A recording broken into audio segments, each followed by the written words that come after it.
Hello everybody, welcome back to not another Isekai, and man, today, man, we got another, wouldn't be a week if we didn't have a delayed show. Hell's Paradise this week got delayed.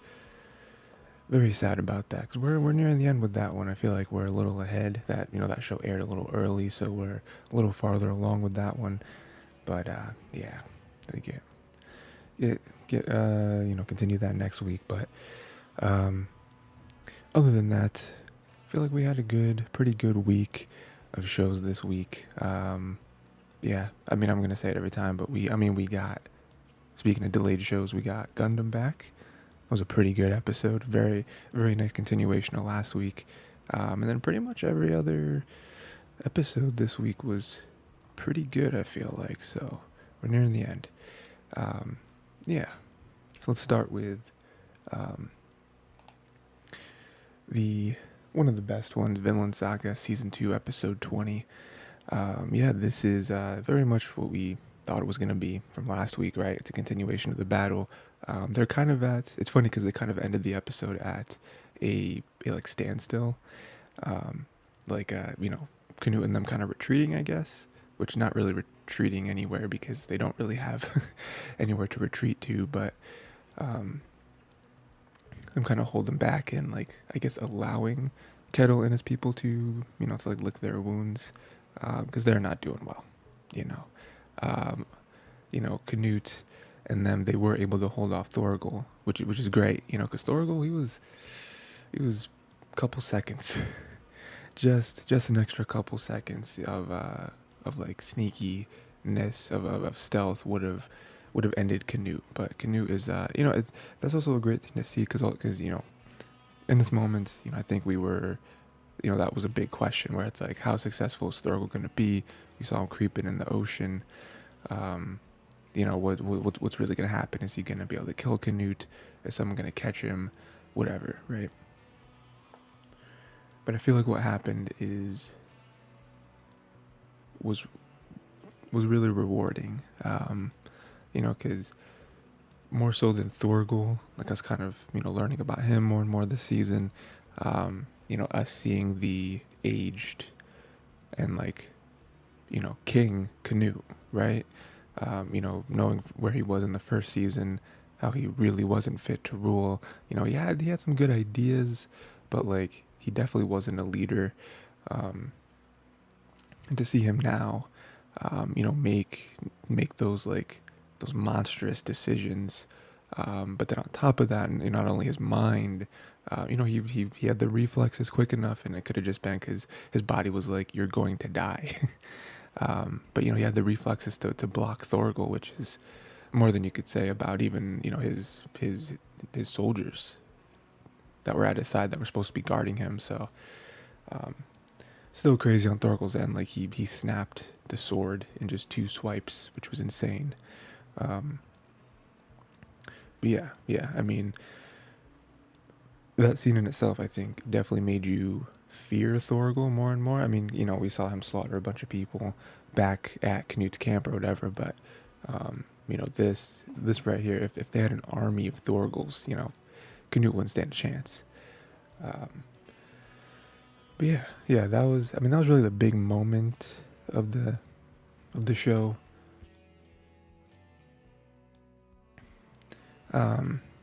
Aside from that, really the only other thing was Arnheid. Not really too much like quantity. Really happened this episode. It was really that little battle. The first half and the second half was Arnheid dying, unfortunately,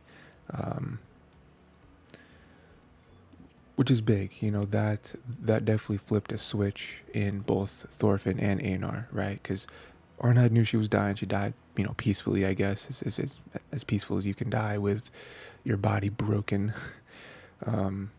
It was very, very beautiful in a way, right?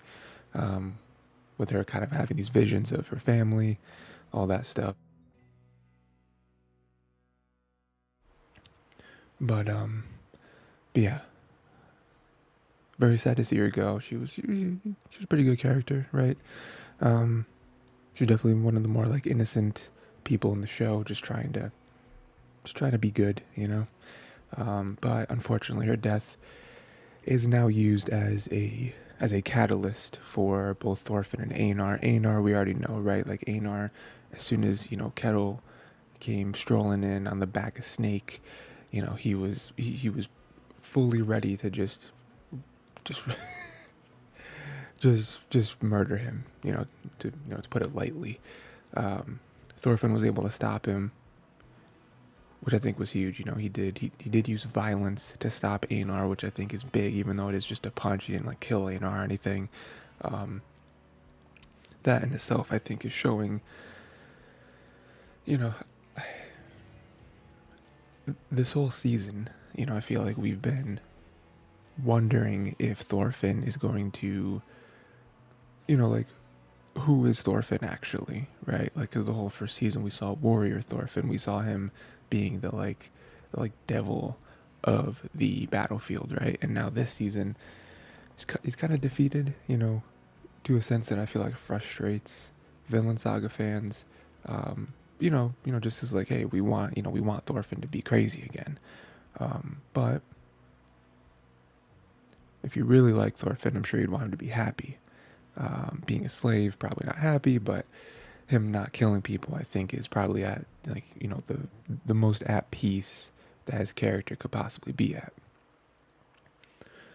So now we're getting to a point where at the very end, it seems that Thorfinn is going to confront Canute. Now, I don't really know what that means. I mean, I guess we don't in general, right? I don't know if that means he's going to try to kill Canute. I mean, he did say that that the battle is not over, right? Because Kettle's still alive, Canute's still alive. The battle rages on, So, again, I don't really know what that means. I don't know if he's going to go try to kill Canute, or kill Canute, or just confront him. I mean, I imagine Canute still knows who Thorfinn is.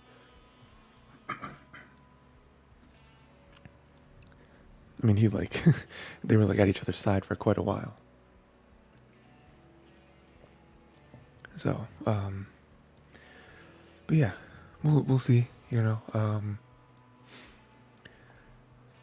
I think that there's the season 1 fans in us really just want something to push Thorfinn over the edge to start killing again. And while I think visually that would be exciting, I don't know that that's the path that Thorfinn's character is supposed to take. We'll see though. I mean, again, there's only 4 episodes left or so. So I mean, it's got to end in a big way, right? And him going on a killing spree, him really adding himself to the battle would be huge. We also haven't seen Floki at all really be a factor here, so maybe they will confront. I mean, I don't know that they know that Thorfinn is there. So, Thorfinn popping up, I'm really interested to see what Canute's reaction will be, what Floki's reaction will be. So, I think that this episode was pretty cool. Again, I don't think a whole lot really happened. The Thorgal stuff, the R9 stuff, I know it's big, but I feel like that kind of stuff doesn't really hit me as hard as other episodes may have. So, I feel like these last few episodes with Thorfinn, the determination in his eyes, I feel like it's gonna be huge. Yeah. So, next, Hell's Paradise episode 9. Like I said, it was delayed. I didn't really read into why. I just saw that, yep, it was delayed. I was looking for the episode, wasn't there. So, yeah, I think what was the last episode I wasn't really a huge fan of. I was yeah, some cool stuff happened, I guess, but we're waiting. And so with the delay, it's it kind of sucks, but we'll see. We'll see next week.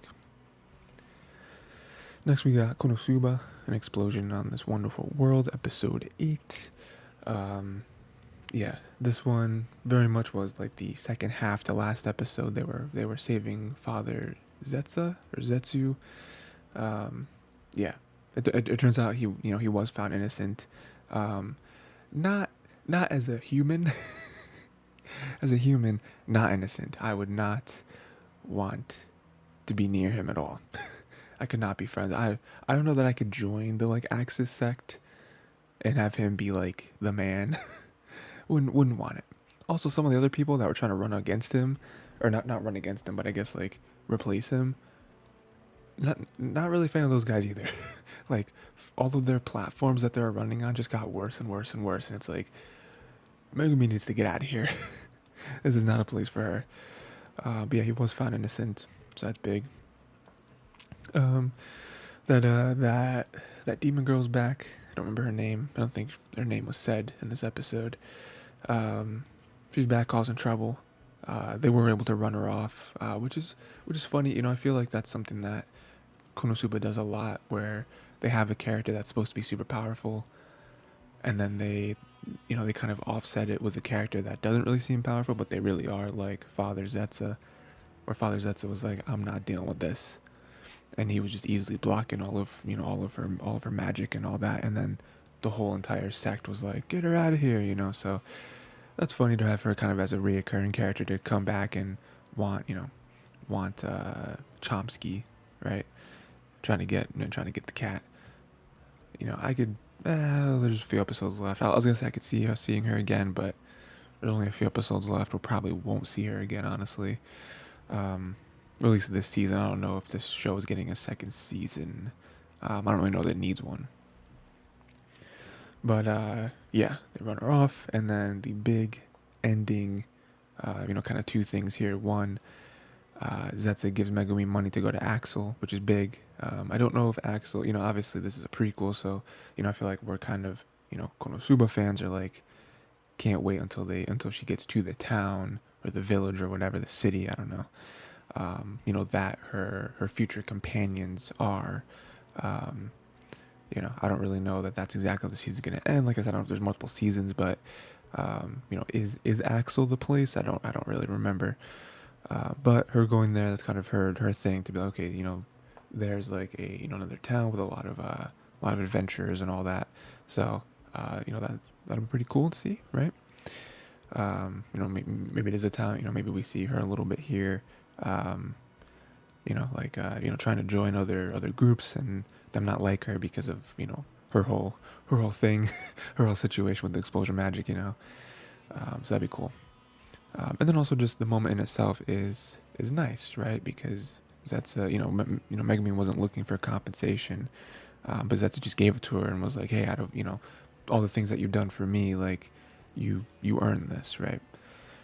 And then the second part is Megumi using explosion magic to make a huge bath, right? She hasn't really used explosion magic all that much recently, and so for her to do something like that, that's like helpful. So something that lady really wanted was a much bigger bath, trying to make the like the biggest bath in the whole world or whatever, was cool, and then also her to be able to use it in a way that's not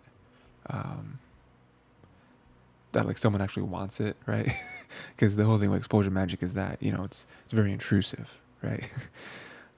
Just for her to use it and then be like happy and not be like, oh no, this is not what we wanted, is great. Which is kind of where we go further and further into the main show, which is like why she was able to get accepted and, why she feels accepted.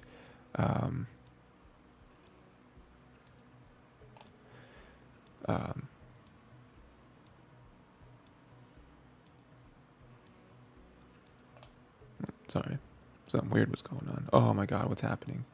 I don't want this. What is happening? Get out of here. Sorry, there's some weird program or something. Some weird pop-ups I'm getting. Okay. Computer's acting up. Okay. Yeah. So like for her to, for her to feel accepted, right? Because that's, I'm sure we're gonna see a little bit of this kind of closing out the season. Like I said, especially if this series is only supposed to be one season. It's a prequel. I don't know how much they're doing. I mean, they are doing a sequel to the actual main show, so I imagine that's kind of what they're focusing more on. But if that's the case, then I'm sure we'll see a little bit of that in the next couple episodes of like her joining groups and them realizing what she does, and they're like, oh, you're useless, and then because that is what leads into her being in the main group, and then be like, no, you're great, you're awesome. We're all kind of misfits in a way, and so we kind of come together, and we all, we all work together well for the most part. So, next we got My Love Story with Yamada-kun at level 999, episode 8. This one was great, right? A lot of Runa stuff towards the beginning, and then we got some nice development with Akane and Yamada towards the back half. So perfect. Again, it's leading towards it's leading to where it's got to lead to, Okay, so we at the very beginning, kind of foreshadowing a little bit, where Akane is very glad that Yamada noticed that she was there, because you look at Yamada and it's like, he's not really someone that pays attention necessarily. It was, that's probably a stranger's perception of him, and we've also kind of seen it, right, where he's sort of ignorant to certain things. So, so yeah, she's very happy that he noticed her.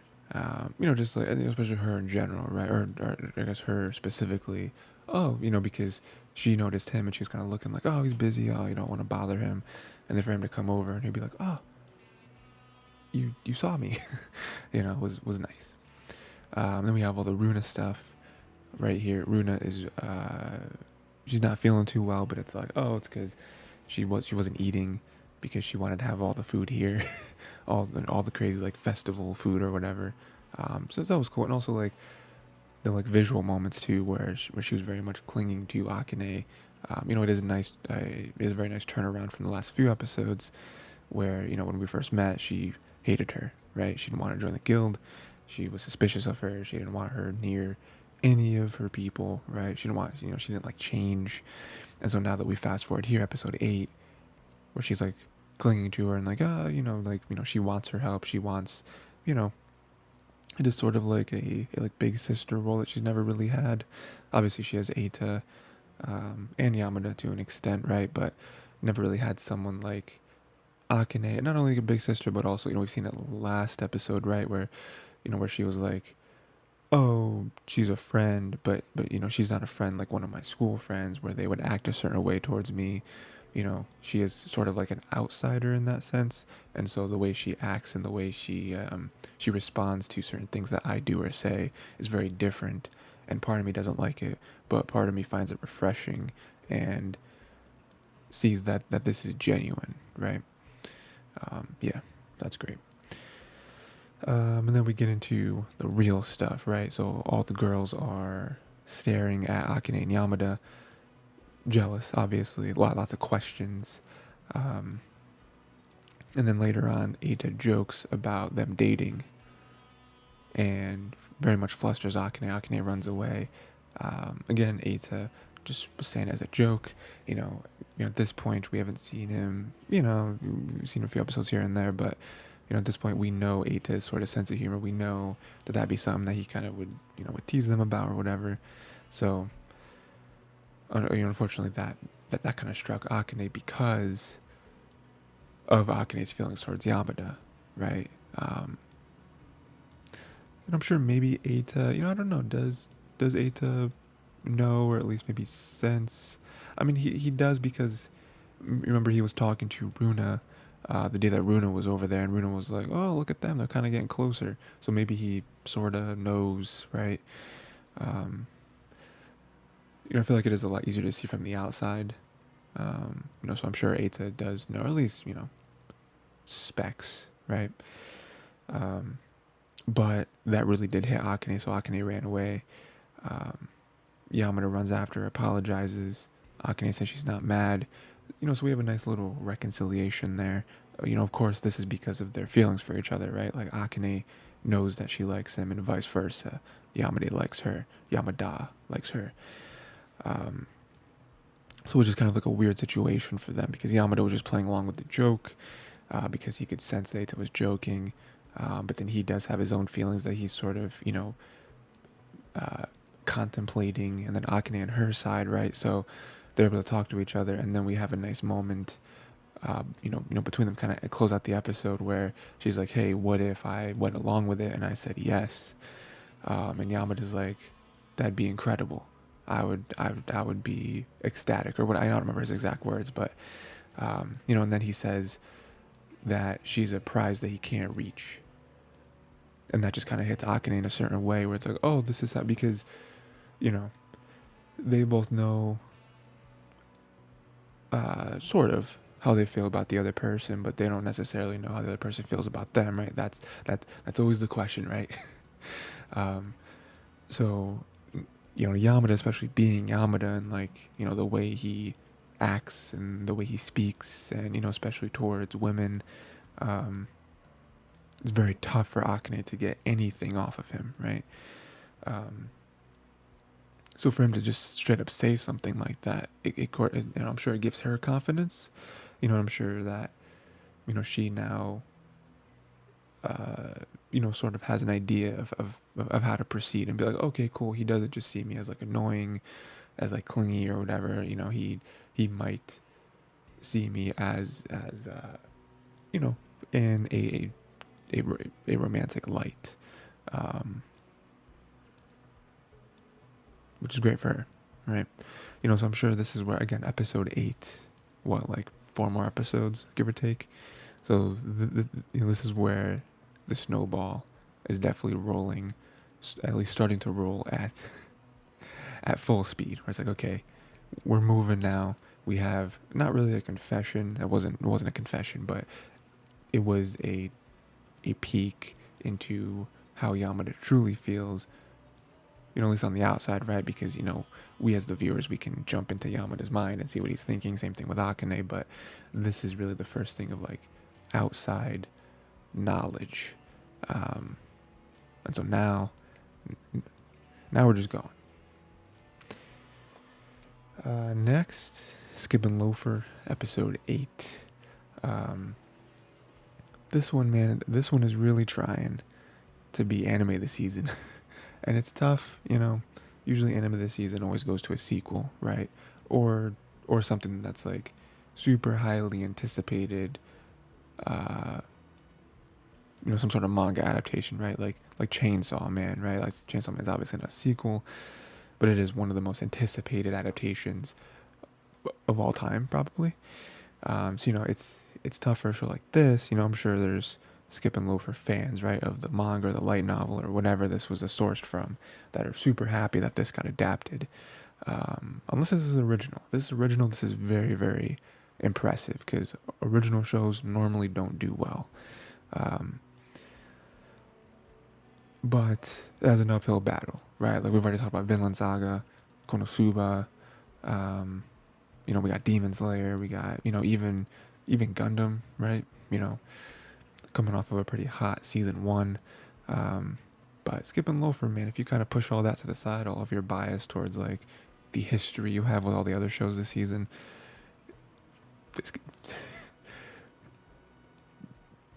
the show's going crazy.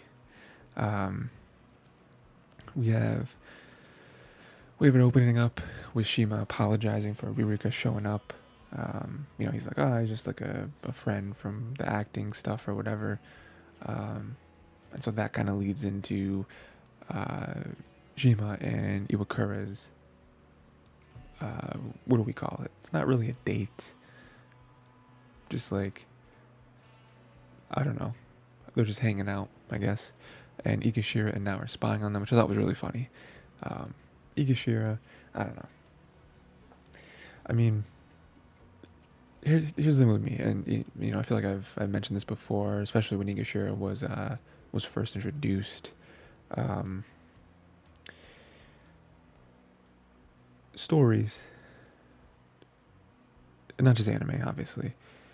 Stories, love redeeming characters, right? Whether it be the villain turning into like an anti-hero or something, you know, or just be an antagonist, or just a very annoying character, or a character that you know, causes some sort of harm or trouble for the main character, right? And a lot of times the point of that, of you know, of the redemption arc of the character, is to show, you know, is to boost the main character. Say, oh, look at this, the main character has these specific qualities of a main character to even you know, drill reason into a character like this, right? So it's, a lot of times it's, it's not even to show, oh, this character changed. It's more so to show, hey, the main character can change others, right? And so I feel like that's kind of the route that the show is going,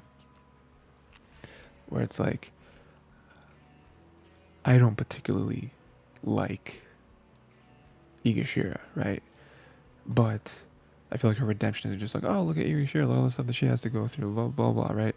It's more so to show, oh, look at Iwakura and her effect on, on these other people, right? She has a friend group of very different individuals, and she's able to bring them together, and like she is the glue, right? And so I feel like that's where they're going with this. And I feel like at the end of the day, I don't want Igashira's character to be redeemed. I just don't need it. you know I feel like there are other characters in other shows that I feel the same way about, where it's like, I don't need this character to be redeemed. Like I don't know, man. Like they're explaining it. They're starting to peel back the layers of her character. I don't know how deep they're gonna go. Again, there's only a few episodes left, but it's like they're gonna explain it in a way where it's like, her parents or what. I mean, they've already kind of explained out, like, she's had to work super hard towards this, right? Like, this is not just given to her, right? Which is great. I respect that. But it's like, I don't know, the way she thinks and acts, like her whole motives are just like very surface level.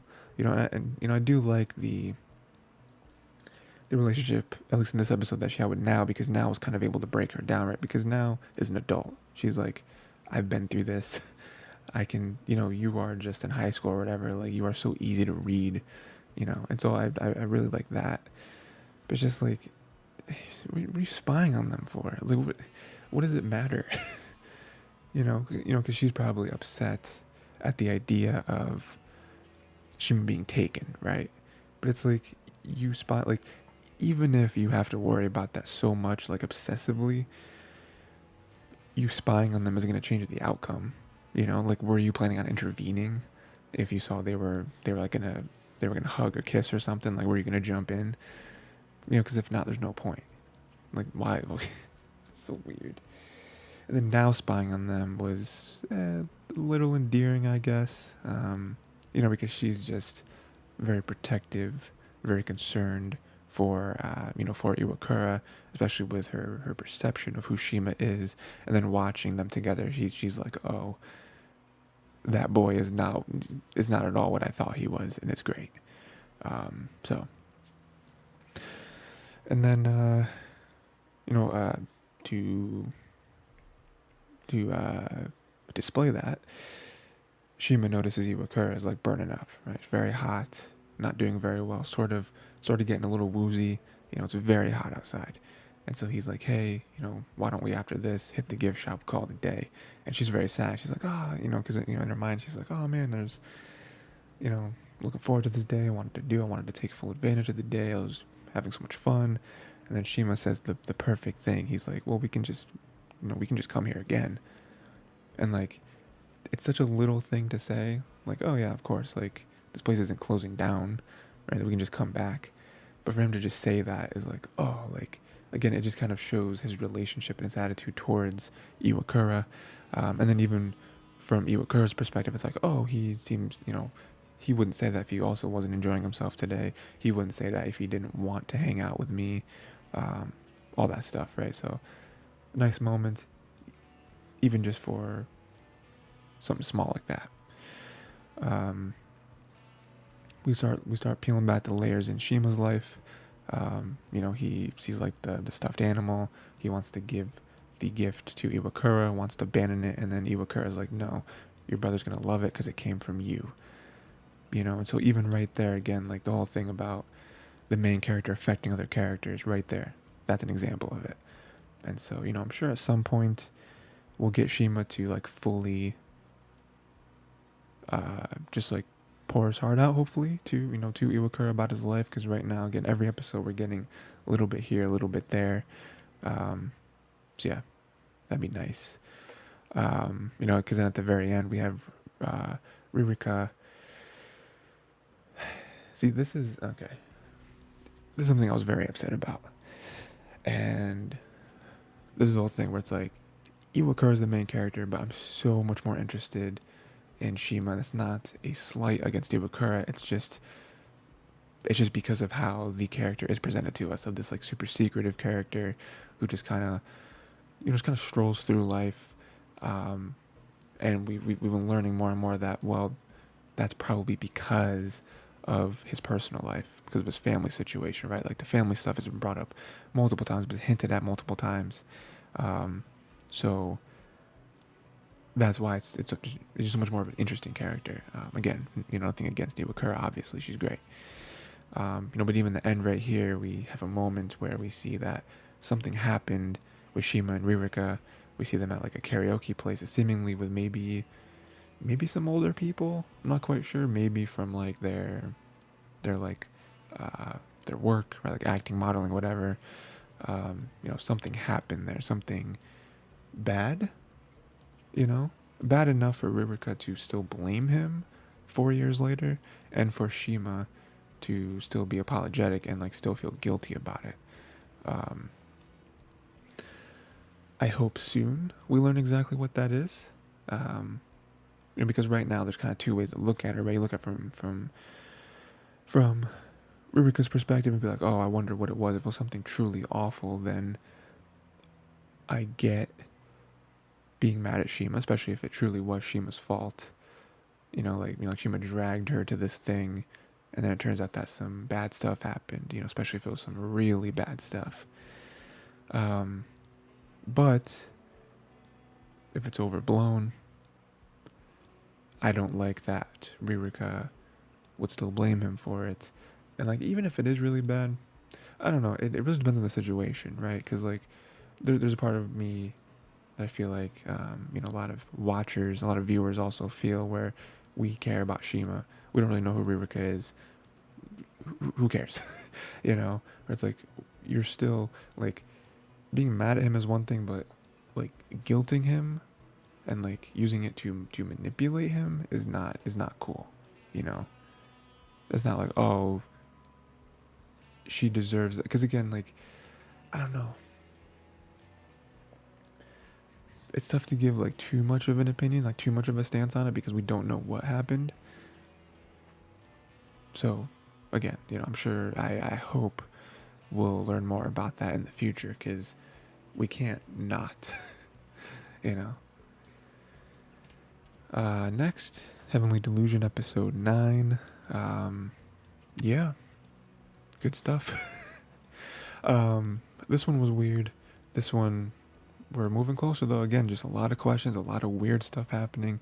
I feel like the show's gonna end in a way where it's like, we're gonna look back and be like, I don't know if I liked it. Not that it's a bad show or anything like that. It's just, there's just so many moving pieces, and we're like, I don't, how does this all connect? But we have Aura, who's this this like alien thing that only the kids can see, I guess. I don't really know, and they're just like cool with it. And then alien thing hung itself. Which isn't funny, but it was just like, oh, it was funny in the sense of just like shocking. It's like, oh, didn't expect this to happen. And so there's that. And then, and then like there's one character who like still saw like the soul of it, and then she was put into like the like crazy house or something, like the insane asylum. I was like, oh, she's sick. And then back with our main characters, that a storyteller who was intentionally trying to hide the logo. Again, we don't know if that was like some ulterior motives, or if it was just like he knew that they were going to ask about it, and he saw the logo, so he hid it so he could scam them or something. We don't really know. But then further on, we saw that the logo is for an orphanage. And so now, we're assuming that that the orphanage is either directly or connected to the place that we keep cutting back to with all the kids and the weird alien thing and the weird everything. We're assuming that's what that is. So, I don't know. I mean, that would make sense to me. Isn't that? No, it's not. Never mind. Maybe that is heaven. I mean, I don't think we've seen it. I mean, I feel like we couldn't have. You know, like if we've cut to that place and any of the adults refer to that place as heaven, then we would just be screaming at our screens the whole time. It was just like, this is where they're gonna go. I mean, it's making a lot more sense now if that is, especially with these two stories seemingly not connected. Feel like that to be the place, and like even if that was the place where that doctor is, like it would all kind of make sense. If that is where the two lines diverge into each other, make a lot of sense. That's what that's the main theory I have right now. And then it ends off with a pretty big cliffhanger. Tokyo is pregnant, which I think was foreshadowed pretty heavily the past few episodes, with them doing some adult stuff, and the adults being like, "We never taught them this. We never taught them the concept of what this is." So that's big. It's like, who's the father? It's like, we don't know. That's big. So I don't know. Again, like it's a weird thing because it's like we know there's confirmation now that the man-eaters are humans that died from a particular disease, and then we've had cutaways to like this weird place, them like growing things, and it's like, those don't look like humans, those kind of look like monsters. Are they like man-eater embryos? The whole disease thing that some of the kids die from, is that what this is? The weird alien things, like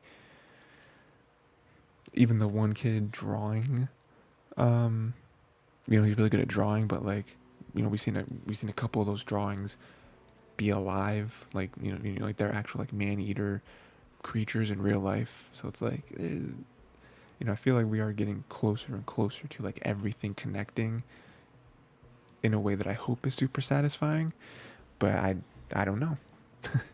We'll see. I don't know. Next we got Demon Slayer, Swordsmith Village Arc, episode 7. This is just not finished. I talked about last episode where I'm like, maybe the next episode will be the like finish to the battle. Maybe not. I don't know. Definitely not the end. So Tanjiro was not able to cut the head. It was just too tough, right? Just crazy that he wasn't able to cut the head. And then like Nezuko's like blood demon art or whatever kind of faded. So now his sword isn't even as strong as it was a few seconds ago. So now it's like, oh man, we're in trouble. Then there's this new guy, this like sixth demon. He's got these crazy powerful drums that he's banging on, and very similar to the first, one of the first demons, one of the first like real demons they faced. The one that could bang on the drums and like shift the perspective of the room. That was a pretty cool fight. So sort of similar to that, but I feel like more powerful because obviously that demon was kind of locked to the building, and this demon just like bangs on a drum and some crazy wave of deadly wind attacks you. That was cool. He calls them all awful villains, and so from his perspective, he's like, "Oh, you're bullying this tiny little demon that barely fits in the palm of your hand. You're the bad guys." And I love, because I feel like in another show, another character, another situation, the main character, like that would hit the main character. Main character would be like, maybe he's right. Maybe we all think we're the good guys from our perspective. The bad guys don't think they're bad. I feel like another show, another character would have maybe struggled with that idea a little bit more. Not Tanjiro though. Tanjiro immediately is like, "What are you talking about? You guys have harassed and killed multiple people, multiple innocents in this village for doing nothing. They're just chilling, living their lives, and you come here and murder them. What do you mean?" "I'm killing you guys because you guys are murderers." The people I've killed are murderers. The people you've killed just civilians chilling, you know? We are not the same. This is not a perspective issue. So you know, I like that Tanjiro shut that down immediately and was like, "No, you're wrong. No, you're not gonna play your weird mind games with me. You guys are the bad people." Um, and then we cut to Muichiro, and the like ghost of Tanjiro is able to help him escape. Just kind of like instill certain things in him. Also makes him realize that Tanjiro reminds him of his father. So that all kind of comes together in his mind and his heart, and he's able to use a certain breathing style and cut out of the water pot. And now he's free. So now I hope now I really hope that we're gonna get Muichiro just going off. And again, where's Mitsuri? Where is she at? I want her. Listen, man. I don't know how many episodes this is. I don't know. Is only one core? We're doing 2. I don't remember. I don't know. Is that confirmed? I don't know. All I'm saying though, man, is that we know these characters come together. But yeah, it's cool. Again, we're getting more and more little connections to Tanjiro. The whole thing where he's like, "Oh, you and my dad had the same eyes" or something. I don't know. So that was cool. And so yeah, kind of jumping real quick back to Tanjiro. I don't know how he's gonna get out of this one. He's pretty hurt. Genya's healed. Like I don't know what Genya is. Is Genya also like part demon? And I just don't remember that. Is that a thing? Because he's like, the holes in his body are gone, right? I don't know what's going on. But yeah, I mean, I don't really know what he's gonna do now. I mean, even with all the other demons dead, or temporarily, I suppose. He couldn't cut the one head. So it's like, I don't know what he's gonna do now. He has to like unlock some like new like sword breathing style or something. And then now with with the 6th demon here, is like it's breathing down his neck. I don't know how he's gonna do that.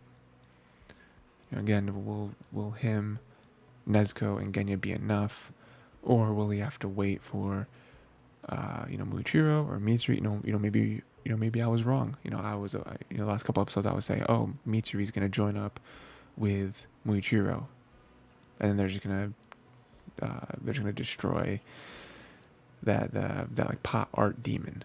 Maybe I'm wrong. Maybe Mitsuri actually joins up with Tanjiro. That'd be pretty cool. So we'll see. Next we got Mobile Suit Gundam Merch for Mercury Season 2 Episode 6. Yeah, we're back. This episode was delayed, so very happy to see this because, like I said last week, you can't. They really did that to us. They really had definitely the craziest episode of the season, one of the craziest episodes of this whole show, drop with episode 5, and then they're gonna delay episode 6. Come on, you're crazy. Wild. But I feel like this episode was definitely worth it. As much as it could be worth. Obviously, I would have loved to see the episode last week, but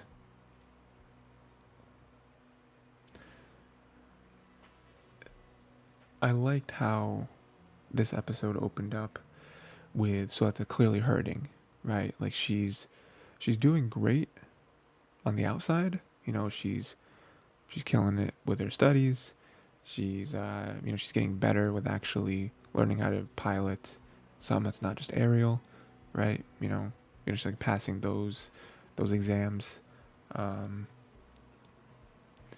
She's eating, which is good. I feel like on the side of depression, I feel like it's better to be depressed and eat and depressed and not eat. So I guess her eating is good.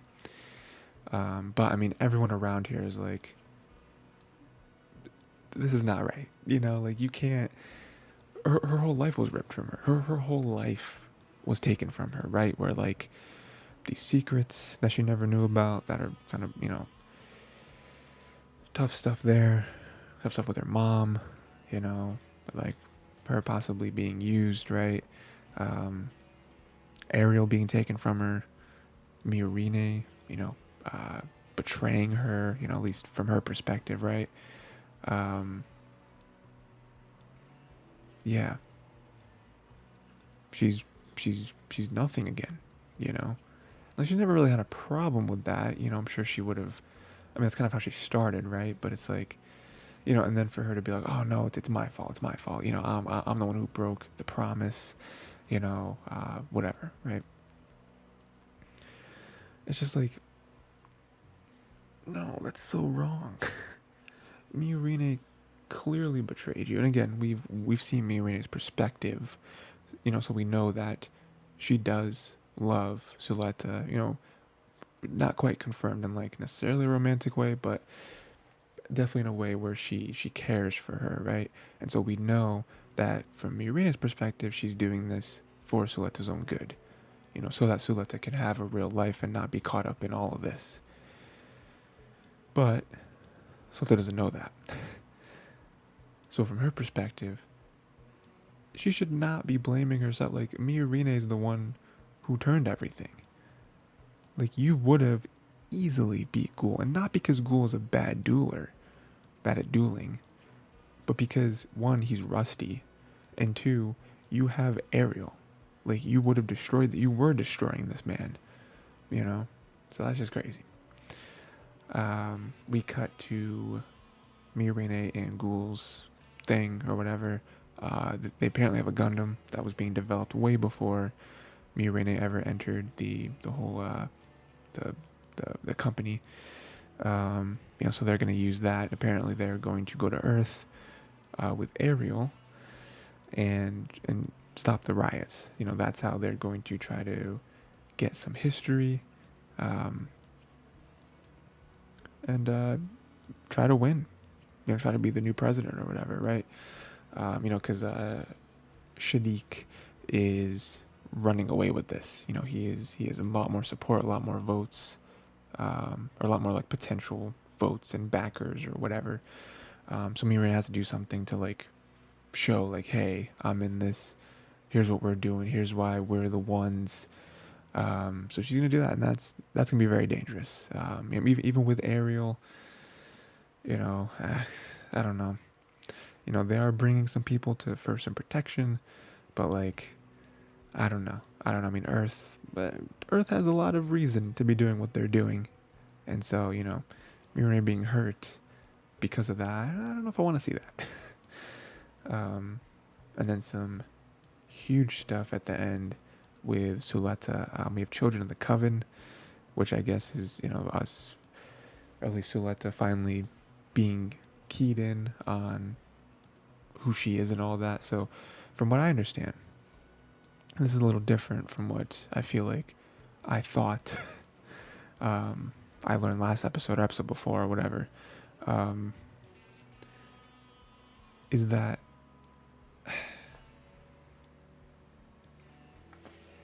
it still doesn't completely make sense to me, but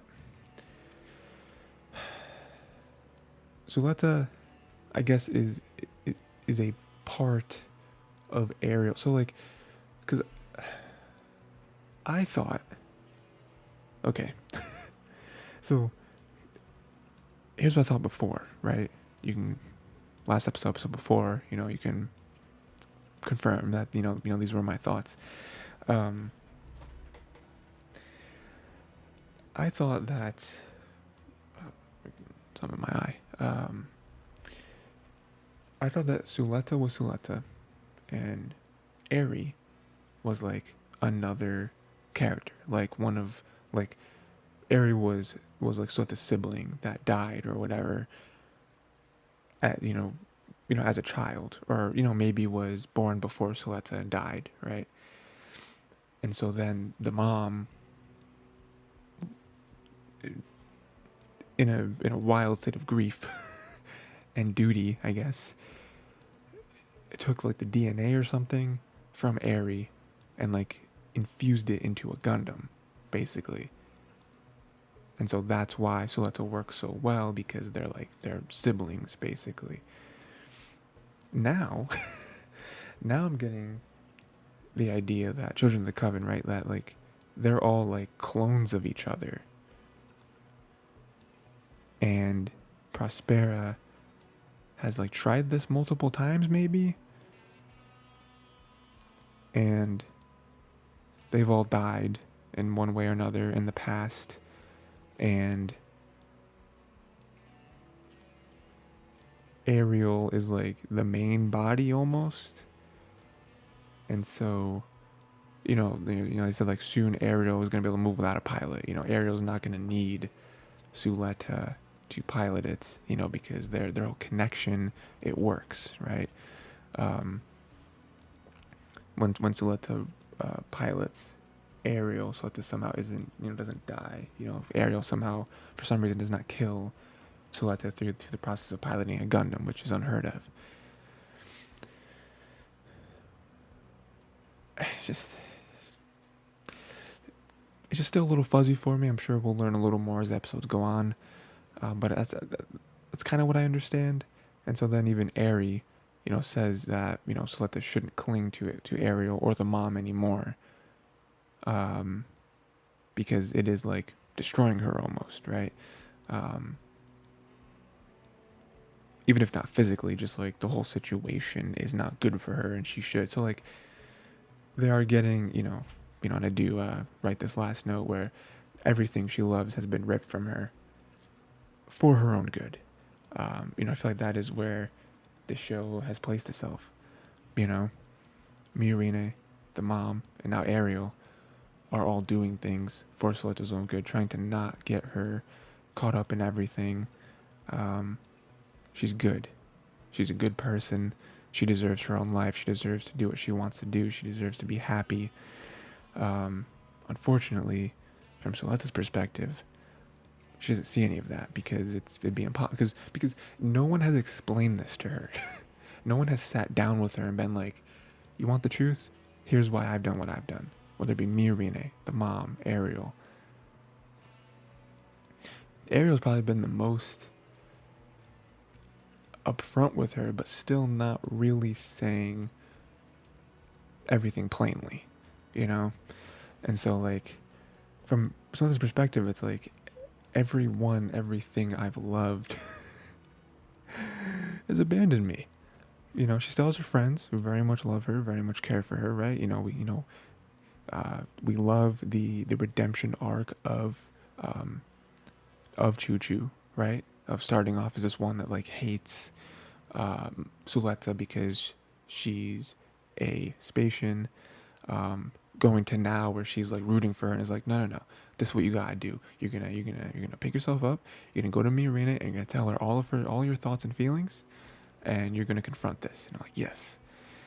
But yeah, I mean, I don't really know where Soletta's character goes from here because, like I said, those three things have distanced themselves from her, and like there's no real explanation. Like again, even the clearest information that's been given to her from Eri still doesn't really explain everything. Like she's still kind of in this space of like, but like you're leaving. Like I can't pilot you ever again. Like it's just so unfortunate, because Soletta's just trying to do her best. She's trying to be out here, do her best, and it's just not working. So I don't really know where character goes from here. I don't know.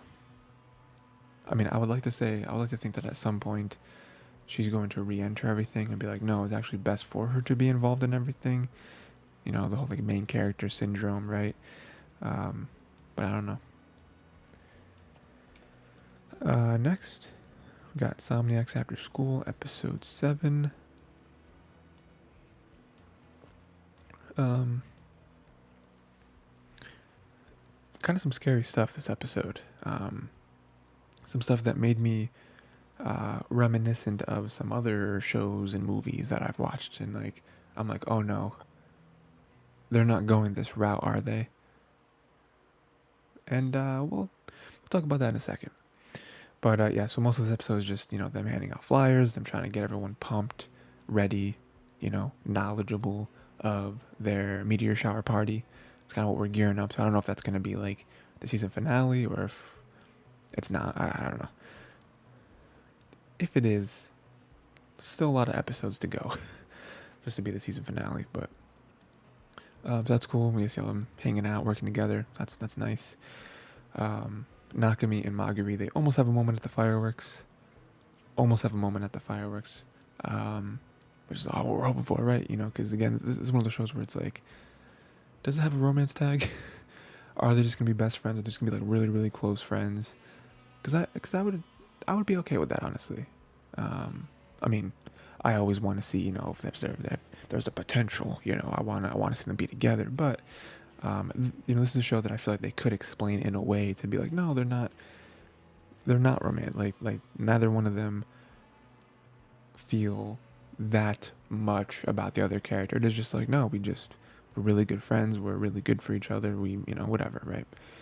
They could explain it in a way like that, but this moment, I feel like, along with maybe another couple moments, I just feel like go a little too far, where it's like, oh no, they do feel something more for each other, which is nice. But it gets interrupted by the friends, and that's like, man, it always happens. Someone always walks in. But then, after all that, they have another moment together. It's like, oh, this one's going to be real this time. They faked us out before, and now we have this one, which is real. And this is the thing that I wanted to talk about. Well, here, let me do this actually, because this is the thing I want to talk about the most. So let me just finish up everything else first. The only other note that I have for this episode is that they have their late night radio show, which is cool, right? Like that, Nakami kind of introduces this like public broadcasting thing that anyone can broadcast whatever over the radio if you have the code or whatever. So that was cool, and that was a way for them to like talk to each other. Which is weird because like, do they not have like phones? Like the phone has the phone functionality, but I don't know. It was a weird thing. It's like, I don't know, maybe that was the point where it's like, oh, we don't know. They're still listening. I don't know. It was weird. I don't know. Was that explained at all? Like why they were doing that and not just calling each other? Anyway, but it was nice, right? They were talking to each other, sort of, and learning more about each other a little bit, and then fell asleep, and it was peaceful or whatever. So that was cool. But what I wanted to talk about was this moment. They had the nice moment, round 2, right? And Maguri talks about how when she was younger, obviously when she was younger, in the past, she had like heart problems or something, and so then got fixed, had some sort of, I don't know if it was surgery or if it was just, whatever, some treatment, whatever. And so, she's been getting her strength back up. She's able to exercise now without worrying and whatever, right? And for the most part, doctors are like, you're good. No more worrying about this. You're good. But she does say, she does still have fears about it, right? Like she does tell Nakami that she's afraid that one day she's going to go to sleep and her heart's going to stop and she's just not going to wake up again. It's a fear of hers, we assume. Not likely, because again, kind of the way that she delivers the information, she's like, she is reported, examined as healthy. She doesn't have to, it's not something she has to worry about anymore. But I could totally get like that happening to you and you still having that, like that fear never going away, even if it's really small, really far in the back of your head. I understand it just never disappearing though.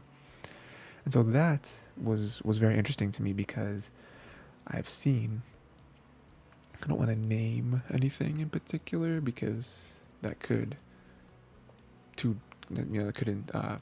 unintentionally spoil things for the movie or shows that I would name.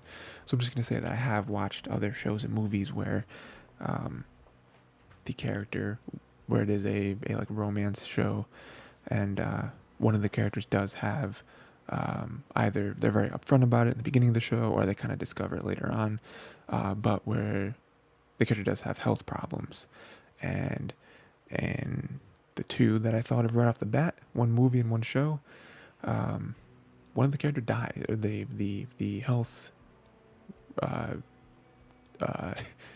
challenged character dies, and that's like a huge moment. Obviously, it's at the very end of the movie and the very end of the show,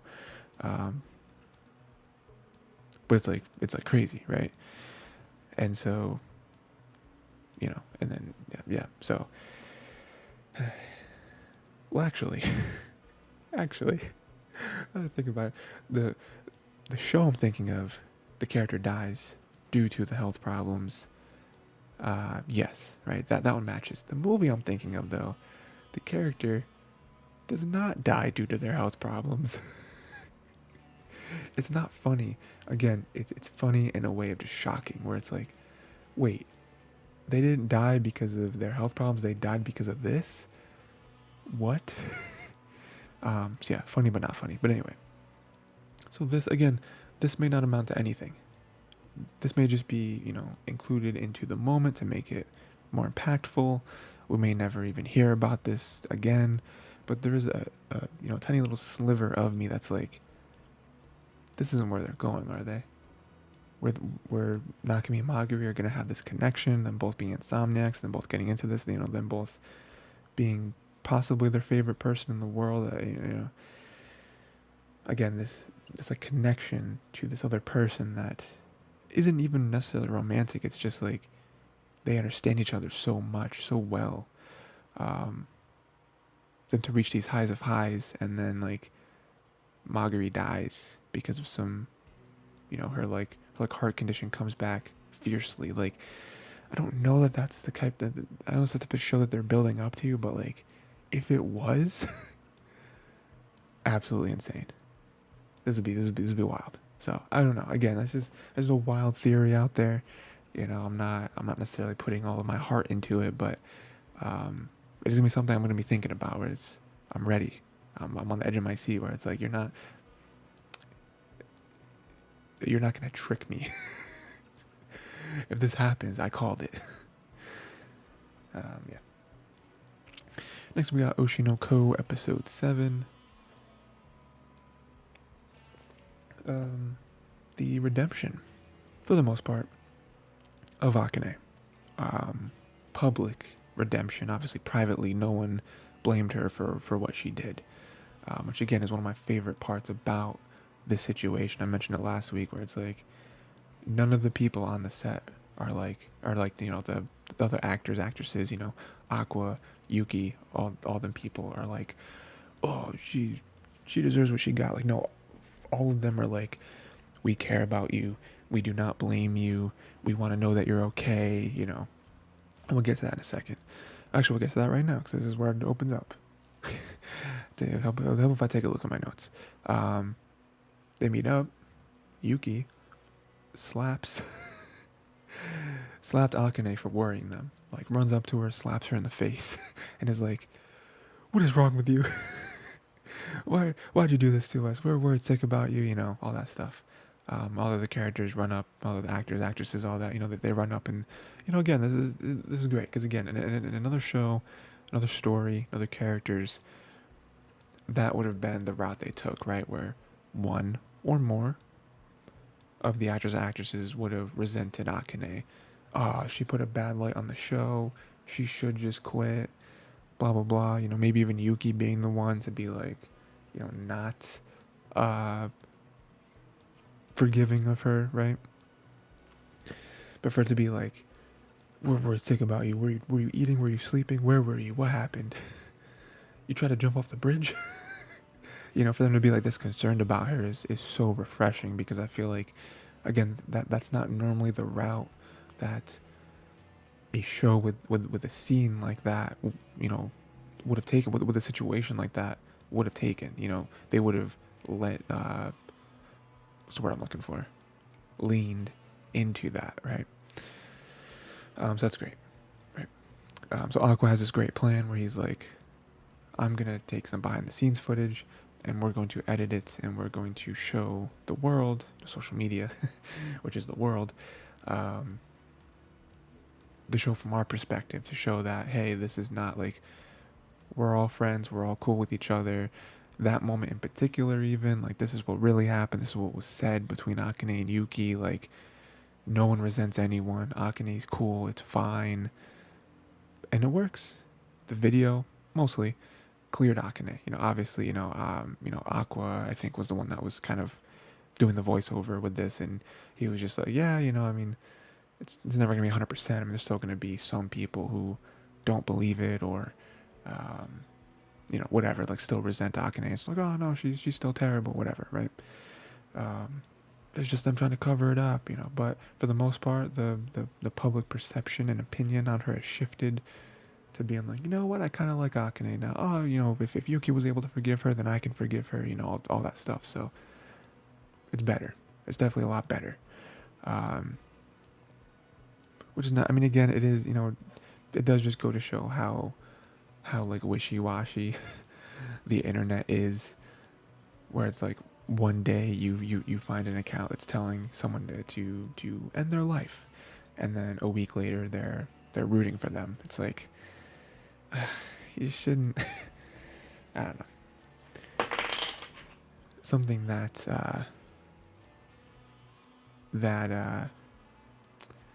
permanent, I feel like, should not come out of your mouth, should not come out of your fingers, right? Like, you just don't need to say that. But, and then at the very end, we have Akane researching Ai to basically become her. They had this great plan. They're like, hey, you should, you put yourself out there too much. Like, for something like this, especially a reality show where on paper you're not playing a character. It's not like a movie or something where it's like, oh, you're playing a role. In a reality show, you're supposed to be yourself, but you should still lean into something. You should still put on some sort of character, to protect yourself. That way, if these comments, again, these very extreme comments, but just in general, if you get negative comments, it's like, oh, well, they don't hate me because the me they're seeing isn't actually me. So it's like, it would help. I mean, same thing with like a character in a movie where it's like, oh, I hated this character. It's like, oh, well, they don't hate me. They just hate what this character did in the movie, or whatever, what this character said in the movie. So that's kind of the energy that they're coming with. Say, hey, you should maybe kind of reinvent yourself a little bit. And so notes, and then Akane's like, I'm gonna become someone that Aqua kind of admires and likes. I'm gonna become I. And so she does some crazy research. Like we've already seen it up until this point a little bit, but like her for this, she has like the like classic cork board with all the photos and notes and the like pins with strings attaching to each other. She's going crazy, and so she like, and then we have the the final shot of the episode where she comes in and the cameras start rolling, and she turns on her eye character, and Aqua's like, whoa, that's her. Even like visually, her eyes have the stars in them. Just like Aqua and Ruby have in one eye, but then I had in both eyes. So yeah, it was pretty cool. So yeah, we'll see more of that. I'm sure that's kind of where the show is going more and more. I mean, it's probably, I don't want to say that. Probably for the next couple episodes at least, I would imagine. We're gonna be focused on this reality show. I don't know. I mean, there's 8, 9, 10, 11. There's 4 episodes left, so not really too much. I mean, only 4 episodes. So I could see them just kind of, the reality show arc or whatever, could just finish out the season. Again, I didn't say this at the top, but I like to just say this about every show, every week. I have read the manga of this, if this is your first episode, I guess. So I know everything's gonna happen up to a point. I'm not caught up in the manga, but I'm definitely way farther than episode 11 of the show. So yeah, so never gonna spoil anything though, because that's not cool. But yeah, so I imagine. I mean, I'm trying to rack my brain of like 4 episodes. What would a good cliffhanger be in 4 episodes? I don't know. I don't know. But yeah, I'm sure that'll. And it'd be interesting to see how Aqua reacts to this, because now it's like, oh, she's gonna act like I. But then we see that in his eyes, where he's like, whoa, it's her. This is crazy, you know. So we'll kind of see how that dynamic shifts, and even just in general, like the new and improved Akane, you know, what kind of effect is that going to have not only on the show, people in the show, but also social media. How are they going to act, right? Also, they do kind of flip flop back and forth, but I like to see more of Ruby and her idol group and all that stuff. So, be cool. Lastly, we got Ruby. Kubo Won't Let Me Be Invisible, episode 8. Yeah, good episode. So this one, again, lots of good moments, right? Like that, that's the type of show that Kubo is, where it's just like slice of lifey. Here's just some nice moments. So, big one, we had Seita and Saki meet. So it's funny because they are the younger siblings of the two main characters who have a relationship. So that meeting was very wholesome, very nice. Seita gave Saki his favorite rock. It's like, oh, awesome. So that was, again, very wholesome. Akina is such a schemer. I love Akina, Akina's character, because we see where, Saki, but especially Kubo, Nagisa. Yeah. Nagi is like the nickname. Nagisa is her first name. Nagisa Kubo gets it from. It's freaking Akina. I mean, again, we haven't seen the parents or anything, but it's Akina. Look at Akina. Akina is the embodiment of scheming. Just the whole time she's like, oh, looking at this, look at them acting all close and everything. Oh, you're gonna be, I'm gonna be your big sister. Just like, what are you doing? Later on, Saki helps Kubo cook, because Kubo is terrible at cooking. She tries to cut the onion. She kind of nicks her finger a little bit. Not cool. But I do like the moment one, because just seeing more Saki is cool. Just seeing how capable she is and how incapable Kubo is funny, right? But then also we see how into it Kubo is and how much effort she puts in, because this is for Shiraishi.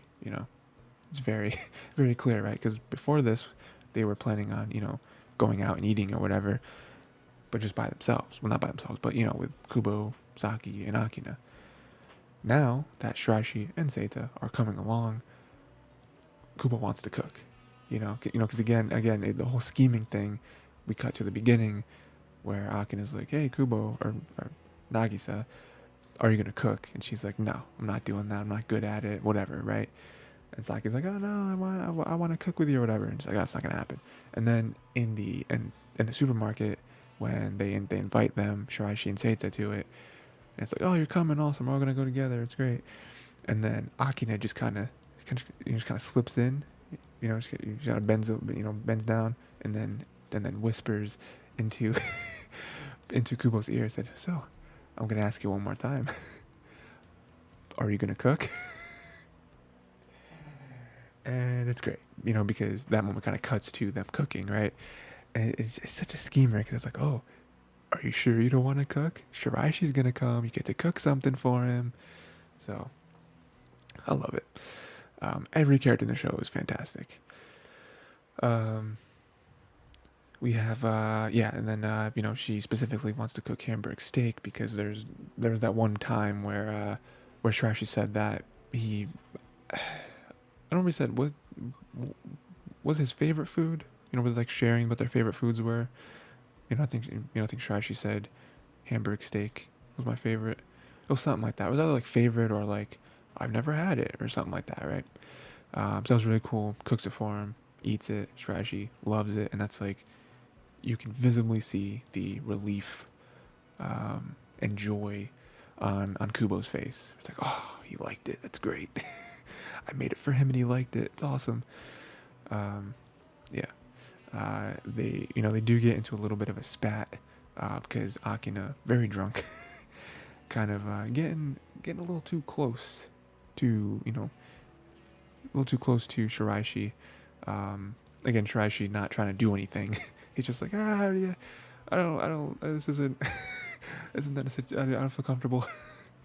So Kubo just gets upset and jealous and whatever. But at the very end, they do make up. They all hold hands, quote unquote, where Kubo and Shiraishi don't hold hands because Seita's in the middle holding their hand, which is very cute. But yeah, so again, a very nice one. Again, a very telling moment, right? Like Kubo wouldn't get jealous like that. She might get upset, but like jealous is where it's like, you're wearing your heart on your sleeve. And Shiraishi can't really see it because he's kind of ignorant when it comes to stuff like that. But yeah, so again, just good stuff all around. Again, I love the show. If it all wrapped up last season like it was supposed to, probably would have been like top 3 favorite show for me that season. It's kind of tough to put it anywhere now because it's like half and half, but I just love it. It's just nice. It's just a nice feel good show. Yeah. So. And that is it. Another Isekai this week. Again, overall, pretty good episodes. Again, we're getting to the end, so they're all kind of, they're kind of like building and building and building because we're getting to the end. So they're building to some sort of resolution or some sort of resolution plus a cliffhanger. So yeah, we're wrapping everything up in the next few weeks. Very excited for that. Very excited. Yeah. So let me know what was your favorite show this week, favorite moments, all that good stuff. What ones you're excited for most next week. Make sure to start thinking about next season, because again, it's coming up soon. About like 4 or 5 weeks. We'll be in the next season. So, yeah, that's it. Until next time, watch more anime.